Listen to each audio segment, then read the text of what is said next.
Merci pour votre confiance et fidélité à la chaîne mère. Il est 13h à Bamako, la même heure à Badogo dans les secteurs de Yamfoulila, région de Boukouni.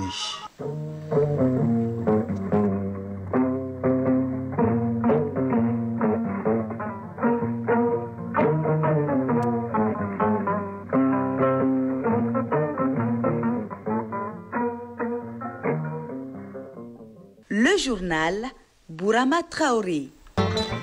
Mesdames et messieurs, bonjour et bienvenue dans cette édition, la deuxième de Mali Actualité, les titres. Le ministère de l'Éducation nationale se dote d'une nouvelle stratégie de communication. Objectif, mettre à contribution toutes les compétences pour améliorer davantage la qualité de notre système éducatif. Le document vient d'être validé par les acteurs du secteur. Au Cameroun, le Conseil constitutionnel dévoile demain lundi les secrets des urnes de l'élection présidentielle du 12 octobre dernier. Le candidat Issa Chiroma Bakari, qui revendique déjà la victoire, appelle à la mobilisation ce dimanche.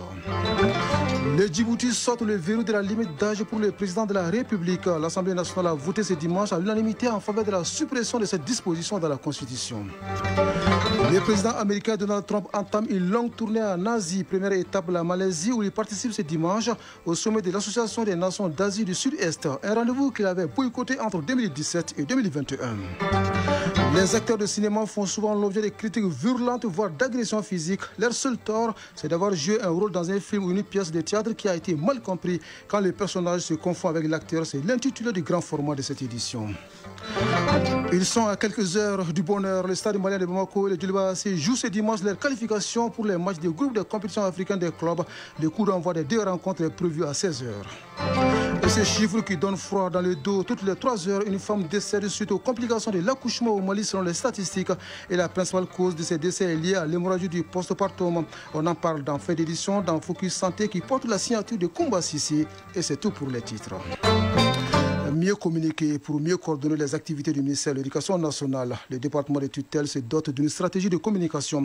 Le document vient d'être validé au cours d'un atelier qui a réuni l'ensemble des acteurs concernés.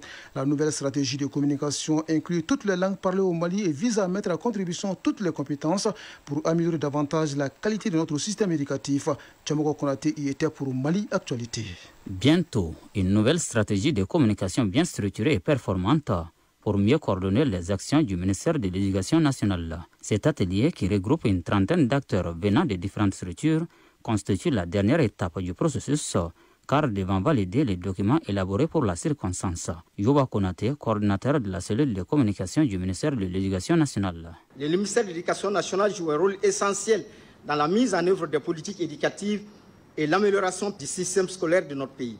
L'objectif général de cette stratégie de communication est de promouvoir une bonne communication interne et externe en vue d'assurer une visibilité des actions du département tout en œuvrant au renforcement du climat social entre les départements et les partenaires sociaux. Cette stratégie de communication inclura toutes les langues parlées au Mali avec un accent particulier sur les langues officielles. Pour y parvenir, toutes les compétences seront mises à contribution. Amadou Sissabane, ministre de l'Éducation nationale. Journalistes, communicateurs, enseignants, artistes, linguistes, graphistes, informaticiens, traducteurs, producteurs audiovisuels, chacun évidemment, vous l'avez compris, y jouera un rôle essentiel. Nous devons parler à tous les Maliens dans toutes les langues du pays et par tous les canaux possibles. La démarche se veut donc une innovation majeure ayant pour but d'instaurer une éducation scolaire plus inclusive et performante. Le document, une fois validé, servira de boussole pour les acteurs dans la mise en œuvre des actions conformément à un chronogramme. Oui, un chronogramme qui doit préciser les futures activités à mener pour réussir la mise en œuvre de la nouvelle stratégie de communication. En attendant, allons à la rencontre des femmes du marché de Sabalibougo en commune 5 du district de Bamako. La plupart des soutiens de familles se battent au quotidien pour subvenir à leurs besoins, non pas sans difficulté. Le ministre des tutelles a passé la matinée d'hier avec ces femmes pour s'enquérir de leurs préoccupations, surtout leur apporter le soutien des autorités du pays. Le reste nous est raconté par Awa Adama Koulibaly. Même sous le poids de l'âge et de la maladie, leur dévouement ne faiblit pas. Leur vie reste étroitement liée aux modestes revenus tirés de la vente des produits sur les étals du marché. À Sabaliboukou, ces femmes commerçantes se lèvent avant l'aube et ne regagnent leur foyer qu'au moment où la ville s'endort. Mais cette fois, un souffle d'encouragement est venu alléger leur quotidien. Grâce à l'appui de leur ministère de tutelle, Elles ont reçu un don composé de 4 tonnes de riz et 4 tonnes de mil destinés à 80 bénéficiaires, dont Aminata Haïdara et Diallo Assetou Tamboura, toutes commerçantes dans le marché de Sabalibougou. Je vendais dans ce marché, mais depuis ma blessure à la hanche, je n'y vais plus. J'ai à ma charge les 5 enfants de mon défunt fils et leur mère. Merci au ministre pour ce don. Ce kit peut nourrir une famille moyenne pendant 6 mois au moins. Quelqu'un qui t'enlève une telle épine du pied est vraiment à saluer. Le marché de Sabalibougou constitue la 4e étape de la tournée du ministre Diarra Djeneba Sanogo de la promotion de la femme, après les visites à Wonida, Sougounikoura et Nyamakoro. Cette volonté est de rester très proche toujours de la population, en particulier les femmes, prendre leurs préoccupations surtout et voir ensemble comment est-ce qu'on peut définir des actions concrètes qui vont dans le sens de l'amélioration de leurs conditions de vie. Ces rencontres marquent le début d'une collaboration durable entre le ministère chargé de la promotion de la femme et les actrices du secteur informel. L'objectif à terme est clair: créer les conditions nécessaires à leur intégration dans les dispositifs de prévoyance sociale afin qu'elles puissent enfin jouir du fruit de leurs années d'efforts lorsque l'âge ou la maladie ralentiront leurs gestes inlassables. Sur la scène internationale, la première escale à Côte d'Ivoire, où l'air est à l'attente du nom du nouveau président. Près de 8,7 millions d'Ivoiriens ont voté hier pour départager les 5 candidats en liste, dont le chef de l'État sortant, Alassane Ouattara, qui brigue un 4e mandat. Les principaux enjeux de ce scrutin restent le taux de participation. En 2020, il était de 53,9%. Les premières tendances doivent être connues aujourd'hui ou demain lundi. C'est demain lundi que le Conseil constitutionnel du Cameroun doit dévoiler les secrets des urnes de l'élection présidentielle du 12 octobre dernier. Les candidats Issa Chiroma Bakari, qui revendiquent déjà la victoire, appellent à la mobilisation ce dimanche. 2 de ses partisans ont été arrêtés vendredi à Douala. Leur interpellation est considérée comme une mesure d'intimidation par l'opposition. Si les Camerounais attendent les résultats de la première tour de la présidentielle du 12 octobre, les Ougandais, eux, se préparent pour le 15 janvier prochain, date retenue pour l'élection présidentielle. Pour mieux encadrer ce scrutin, la police annonce le recrutement de 100 000 agents spéciaux pour une période de 3 mois. Une mesure qui vise officiellement à sécuriser la prochaine élection, mais suscite l'inquiétude des défenseurs des droits humains. Lors de la présidentielle de 2021, une cinquantaine de personnes avaient été tuées lors d'affrontements entre manifestants et forces de sécurité. Si la présidentielle se tient le 15 avril prochain en Ouganda, à Djibouti, on ignore pour l'instant la date, mais une décision qui va susciter des réactions. L'Assemblée nationale sort le verrou de la limite d'âge pour le président de la République. Elle a voté ce dimanche à l'unanimité en faveur de la suppression de cette disposition de la Constitution, ce qui ouvre la voie à une nouvelle candidature d'Ismaël Oumar Guelleh au pouvoir depuis 1999. Selon la Constitution de cet État de la Corne de l'Afrique, le chef de l'État ne peut pas concourir après 75 ans, ce qui empêchait le président sortant 77 ans de se présenter pour un 6e mandat à la prochaine élection présidentielle prévue en avril 2026. De la politique à la justice, au Maroc, plus de 1500 personnes sont poursuivies après les rassemblements de la génération Z 212, appelant à la fin de la corruption et à plus d'actions en faveur de la santé et de l'éducation. Parmi les chefs d'accusation figurent l'organisation de manifestations non autorisées, la dégradation des biens publics ou encore les violences envers les forces de l'ordre. 240 personnes ont déjà été condamnées à des peines allant de 6 à 15 ans de prison dans la région d'Agadir, où les rassemblements ont coûté la vie à au moins 3 personnes. Au même moment, les partis des travailleurs du Kurdistan, PKK, annoncent qu'il retirerait toutes ses forces de Turquie vers le nord de l'Irak, selon un communiqué publié ce dimanche. Ankara salue des résultats concrets. C'est un nouveau geste de bonne volonté de la part du PKK visant à donner confiance aux autorités et à l'opinion publique turque dans sa volonté de faire la paix. Pendant ce temps, le président américain Donald Trump entame une longue tournée en Asie. Première étape, la Malaisie, où il a été accueilli à sa descente d'avion par le premier ministre Anwar Ibrahim et participe ce dimanche au sommet de l'Association des Nations d'Asie du Sud-Est. Entre 2017 et 2021, Donald Trump avait boudé ses rendez-vous. Retour ici à Bamako, ils font pour la plupart l'objet de critiques virulentes, voire d'agressions physiques. Leur seul tort, c'est d'avoir joué un rôle dans un film ou une pièce de théâtre qui a été mal compris. Les acteurs de cinéma sont souvent jugés et traités dans leur vie réelle en fonction des rôles qu'ils incarnent à l'écran ou sur scène. De quoi leur causer de gros ennuis. Face à la situation, les spécialistes recommandent la diversification des rôles dans les différentes productions et les dialogues avec le public. C'est le sujet du grand format de cette édition signé Adam Maïga. Au départ, ça faisait mal, ça faisait très mal. Entre regards dédain, menaces et même parfois injures, le quotidien de Maïmouna Keïta est ponctué de préjugés depuis qu'elle a incarné le rôle de la belle-fille méchante et hypocrite dans la série Kansenao, qui signifie littéralement les épouses des frères d'une même famille. Gestionnaire de formation, à peine intégrée dans le monde du cinéma, cette trentenaire a été bouleversée par le comportement de certains cinéphiles. Maïmouna Keïta, actrice. Tout le monde pense que je suis vraiment très méchante. Tout le temps, je me retrouve avec des insultes, des menaces verbaux. Et certaines personnes me disaient que c'est ton vrai comportement là qui est là. Comme elle, de nombreux acteurs et actrices sont souvent jugés en fonction des rôles qu'ils interprètent dans les films ou les pièces de théâtre. C'est le cas d'Ismaël Ndiaye dans la pièce de théâtre Les Grains, où il incarnait un personnage homosexuel. J'ai été agressé par 2 gars et c'est ce qui même a fait que mon papa m'a cherché un véhicule. Il y a même des gens qui me prenaient d'homosexuel là et qui voulaient souvent aussi passer leur nuit avec moi. De leur côté, les cinéphiles avancent des raisons pour justifier leur attitude. Pour eux, les acteurs ou les réalisateurs ne diversifient pas les personnages dans les films et les pièces de théâtre. Traoré, cinéphile. Il y a un monsieur dans le film Kabbalah. Le monsieur, c'est un féticheur. Il déteste l'acteur principal du film, Amala. Il jette des sorts à Amala pour qu'il devienne fou. Il joue le même rôle de méchant dans le film Toronkelin aussi. Donc à cause de ces trucs-là, je ne l'aime pas. Kanisangale, cinéphile. J'ai une fois jugé une personne dans le film de Saran Chouile, dont il y avait une dame Koro. Ah non, elle m'a même traumatisée. Après avoir regardé le film, je n'arrivais même pas à dormir parce que j'imaginais Sarah, la manière dont elle était traitée par Koro. En ce moment-là, je détestais vraiment Koro. Mais une fois atteint à l'âge de 18 ans, j'ai pu comprendre que c'était juste un film. Dans cette confusion entre les personnages et l'acteur, nombreux sont les comédiens qui subissent des conséquences psychosociales. Cela se manifeste par des actes de mépris et même de mise au banc de la société. Maïmouna Keïta, actrice. Au départ, ça faisait mal, parce que je me dis, est-ce que c'est réel?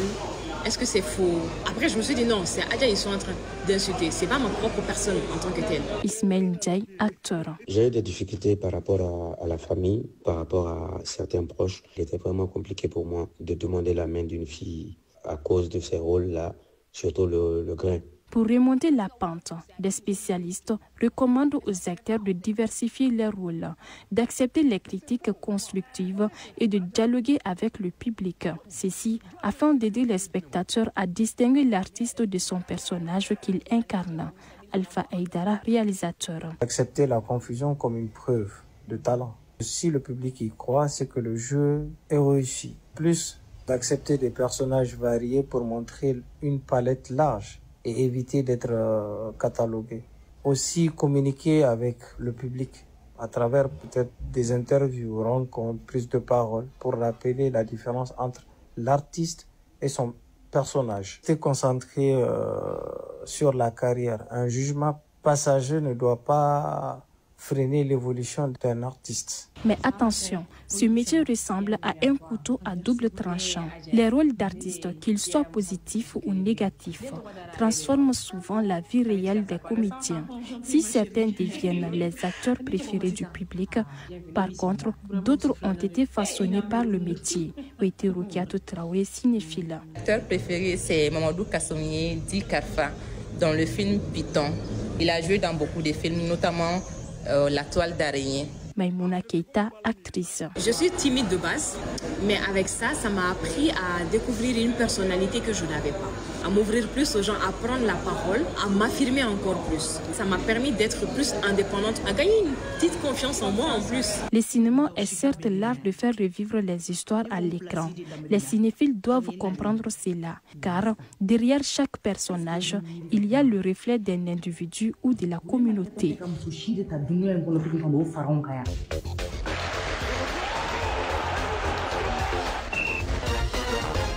L'actualité sportive de ce dimanche au Mali, ce sont les matchs retour des compétitions africaines de clubs. À Ligue des Champions, le stade malien de Bamako affronte le FC Nouadhibou au stade du 26 mars.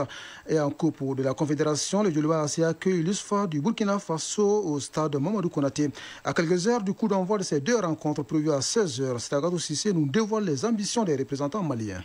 Le stade malien de Bamako, engagé en Ligue des Champions, fort de son nul d'un but partout à l'aller face au FC Nouadhibou de la Mauritanie, part avec la faveur des pronostics.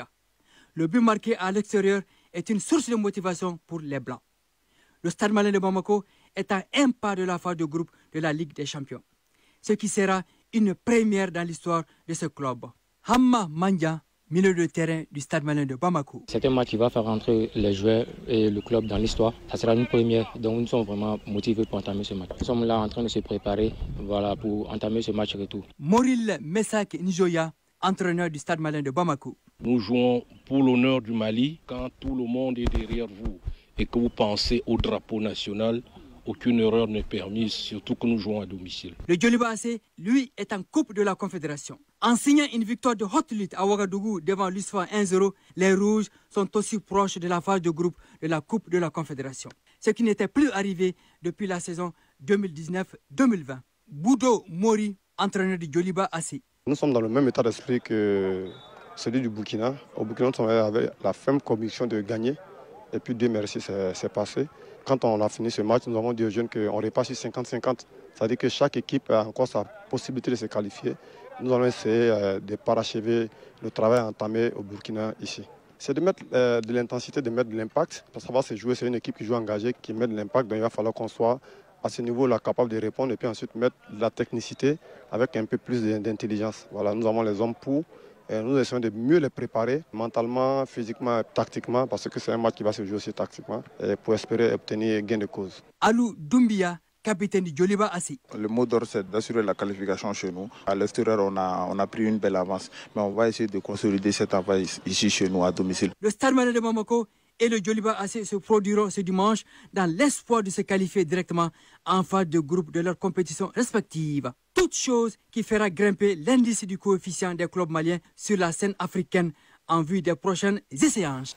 Oui, Stade malien de Bamako, FC Nouadhibou, Djoliba AC, USFA du Burkina, à suivre sur les antennes de la radio nationale à partir de 16h. En basketball, les quarts de finale de la Coupe du Mali prennent fin cet après-midi au stade Mamadou Konaté. Messieurs, le Stade malien de Bamako sera face à Attar Club de Kidal. Au même moment, l'USFA joue contre le CRBT. En dames, l'USFA affronte le CBD. Focus Santé. Aucune femme ne doit perdre la vie en donnant la vie. Plus qu'une simple affirmation, les autorités sanitaires y travaillent beaucoup. Malgré les efforts, toutes les 3 heures, une femme décède suite aux complications de l'accouchement au Mali selon les statistiques. Et la principale cause de ces décès est liée à l'hémorragie du postpartum. Qu'est-ce qui est à l'origine de ces phénomènes et quel comportement faut-il adopter?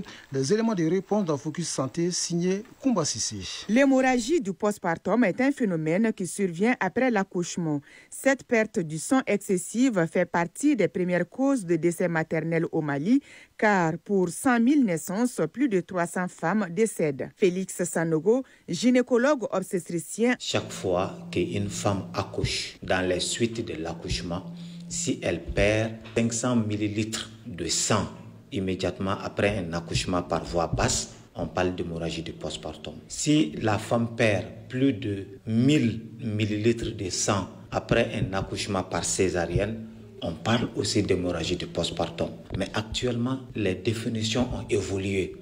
On parle d'hémorragie du postpartum chaque fois qu'une femme, en tout cas, perd une quantité de sang, quelle que soit la quantité, mais si elle ne parvient pas à supporter cette perte-là, tout ça est classé parmi l'hémorragie du postpartum. En médecine, 4 principales causes de l'hémorragie du postpartum sont identifiées. Quelle qu'en soit l'hémorragie, on trouvera qu'il y a un T qui est derrière cette hémorragie-là. Le premier T, c'est quoi? C'est tissu. Les tissus, ça veut dire que, par exemple, si une femme accouche, après l'accouchement, s'il y a une rétention du placenta à l'intérieur de l'utérus, alors ça peut provoquer une hémorragie. Le deuxième T, on appelle ça tonus. Lorsque la femme devient enceinte, alors c'est un bébé qui se développe dedans et l'utérus est obligé de s'étirer. C'est comme un plastique.